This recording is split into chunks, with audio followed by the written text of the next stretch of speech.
For me, this guy has all what a real rock star is. He is the former lead singer of Saliva, a real rock star for me. I'm very happy to have this one on my podcast, Grizzly Media. His name is Josey Scott. Hi, Josey. How are you? I'm good, Gabriel. How are you? Fine, thank you. First, I'm curious. Do you remember when you decided to sing a metal or hard rock music, and when it happened? Who and what introduced you to it and inspired you to this kind of music? Well, I started out singing with my dad. My dad was a country gospel artist when I was a kid, and I started singing with my dad when I was about 9 years old. I started playing drums before that when I was about 5 years old. So I've always had a really musical environment in my household when I was a young boy. And as far as rock music, I was always into Kiss and AC/DC and those type of bands in the late 70s, early 80s. And I think when I was about 16 years old, in 1986, 87 is around the time I decided I was going to switch from drums and start singing, because I was playing drums so hard, my hands were bleeding. Oh. And I looked down at my bleeding hands one day and I was like, wait a minute, I can sing. So I just picked up the microphone and started singing. Do you take some lesson, or it was just easy for you? Well, it was really natural for me because my dad had given me the best vocal lessons when I was a young man. So I didn't care for it too much when I was a little guy, because you never want to do what your parents tell you, but I thanked my dad for it later on, because he taught me my voice at an early age, and it just came quite naturally to me. I always loved singing and enjoyed it very much. Thanks for the sharing. What does the word music mean to you in your life? It means everything. Music was my first love. I didn't have girlfriends as much as I had music. Later on I discovered girls, but I definitely discovered music first, and music is everything to me.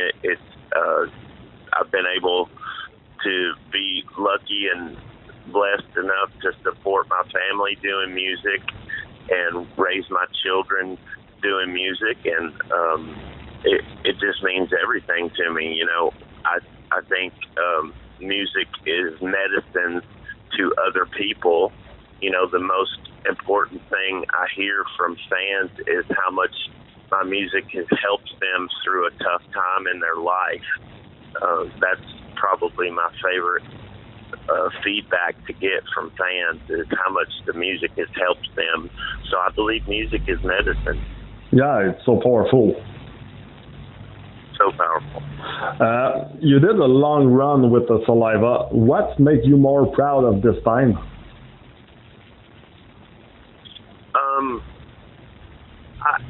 I think all the fans that we reached when I was in Saliva was probably my favorite part of that success story. Because I think everybody wants to be successful in a monetary way or whatever, but I think reaching the fans the way we did, and hearing the fans sing your music back to you, and having that intimate moment with them live in a live venue is probably my favorite thing. Did you ever regret quitting Saliva, or are you still okay about this decision you made in the past to move on for yourself and your family, to be a better human, to take a time for your health and things like that? No, I don't. I never regretted it. I needed to take that time for myself and for my family, and I needed to get healthy and be able to raise my children. And in 2010, when I left or was getting ready to leave the band, I had a 6-year-old son and a brand new daughter, and not too long after quitting the band, I had another daughter about 2 years later, and I've never regretted it. I have enjoyed every moment that I've got to spend with my family and seeing my kids grow and not missing birthdays and Christmases and,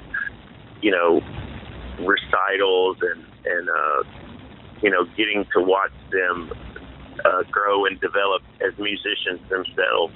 All three of them are accomplished musicians in their own right, and I'm glad I didn't have to miss any of that.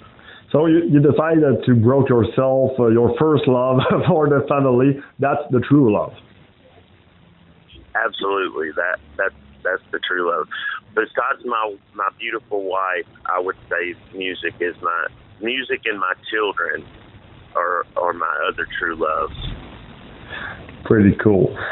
Do you ever think about you are maybe lost sometime in the music industry? It's very big. Music industry is very, very big.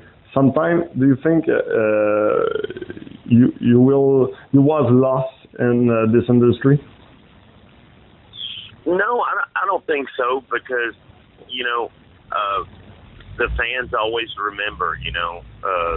As the song says, that Bob Seger song says, "Rock and roll never forget."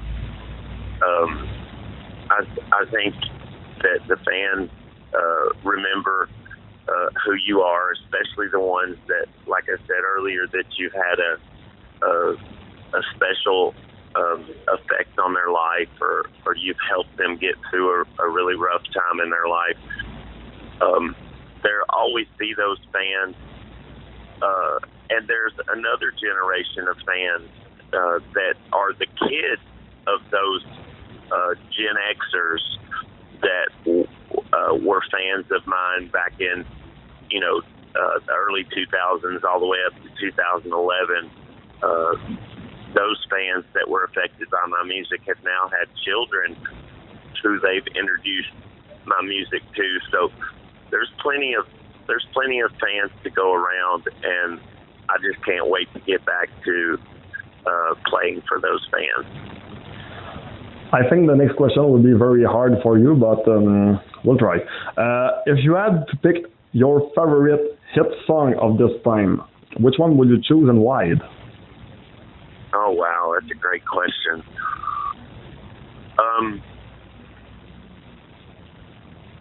I would probably pick Always. As far as the hit songs, I would pick Always, because it was a special song to me, because it was the subject of the song was domestic abuse, and how people can be in relationships with a person who's very abusive. And I had many fans come up to me and tell me how that song had given them the strength to leave a dangerous relationship, or a relationship where they felt unsafe. So I'm very proud of Always. We have to talk about your new band, Shade Violent, but just one question before.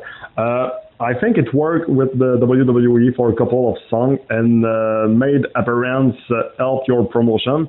The song Hero for the movie Spider-Man helped too, I think.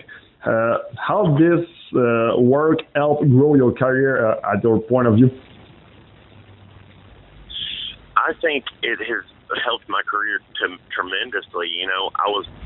lucky and blessed enough to get paired up with Chad Kroger, and I was so excited to get to see Canada for the first time because I had never been there, and I got to fly up to Vancouver and spend some time with Chad. I had only been to Toronto one time in the early 2000s to do WrestleMania 18. I have the VHS in my parents' house. It was one of my favorite moments of all time with the music and the wrestling. Yeah, that was one of the coolest moments ever, was getting to play the Sky Dome. And we had there was 90,000 people there at WrestleMania, and I think like 9 million people on pay-per-view. So I was really nervous, but I was really excited to get to play that show. And like I said, to get to spend some time in Canada, a place that I hadn't got to experience that much, and experience the people. The people in Canada are so sweet and so kind, and the food is just incredible. I love the food in Canada. Do you ever try poutine? I don't think so. It's a Quebec made. It's a Quebec made. It's a friend. It's just cheese with fries and with a sausage, something like that. It's very cool. It's pretty good. Ooh, that sounds delicious. It's not very good for the health, but it's a good stuff to eat. Okay, now you are a veteran in music. How do you feel about starting a new band name called Shade Violent with your stepson? Is it a challenge for yourself, or are you feeling free with no pressure? No, I'm really excited about it. You know, we just had rehearsal last night, and you know, it's just really exciting to start again with a new project, and you know, have everything be new again, because that's half the fun of building the project, is seeing all the new things that happen and the new music that you can come up with, and you know, it's sort of like an empty canvas, and you can put any color you want on that canvas. And you don't have to be, there's no rules, you know, you don't have to be confined to a certain box of music. You can explore any kind of music. And I come from a lot of different influences, you know, being from Memphis, Tennessee. I have a lot of R&B influences, you know, with all the Stax music that came from Memphis, like Otis Redding and Rufus Thomas and B.B. King and all that stuff. And then I have, you know, of course, the Elvis influence, and you know, the country music influence from, you know, people like Merle Haggard and George Jones and Johnny Cash. And, you know, blending that with the hip-hop influences that I had growing up in Memphis, like 3-6 Mafia and 8-Ball and MJG and, you know, Al Capone and Crunchy Black and different. So that will be surprised. Yeah, it's a blending of several different styles. So I'm excited about the freedom that comes from a new musical project like Shade Violent. Do you think we could hear maybe the Superstar Volume 3 song one time? Oh, absolutely. absolutely. I love that song. Do you think it's possible to have the volume 3? We have the first, we have the second with Saliva, but Shade Violent can maybe offer the volume 3? Oh, absolutely. Absolutely. Oh, so it will be probably in the next album? Yeah, we're working on new stuff right now. Cool. So you can now say that Superstar Volume 3 will be on the first record of Shade Violent? Yes. Wow, it's a big news. About your project, I have to say that last week I talked to Bobby Hamaru of Saliva, and he said to me that he will be agree in the future to make a song or a complete album with you for Saliva. Do you think it could happen in the future, maybe in 4, 5, 6, 10 years, maybe something like that? You know, you never know. You never know what the future may hold. So never say never. Never say never. Okay. I have to say, I appreciate really to share time with you. Maybe a last one. I'm a proud father, and I think you're a proud father too. I was very concerned about the last question because I think it could be maybe the worst thing in the world. You lost your son around 2 years. So I have to talk to the man now, not the artist.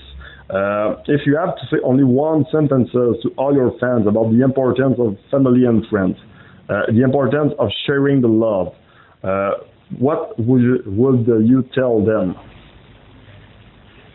I would just tell them to not take time for granted, to spend every moment of time that they can with their children and with the people that they love, because you never know when they could slip away. You never know when you could lose them. Thanks for the life lesson. Thanks. I think your words are directly shipped to the heart, and we have to not just hear them, but appreciate your words and applicate what you said. Thank you so much, Gabriel. Thank you for your time as well, and I will see you up in Canada very soon. Yo, I have to say, I wish I could see you in Quebec City or in Canada. It will be a very nice honor to meet you. Yes, it will be an honor to meet you too, Gabriel.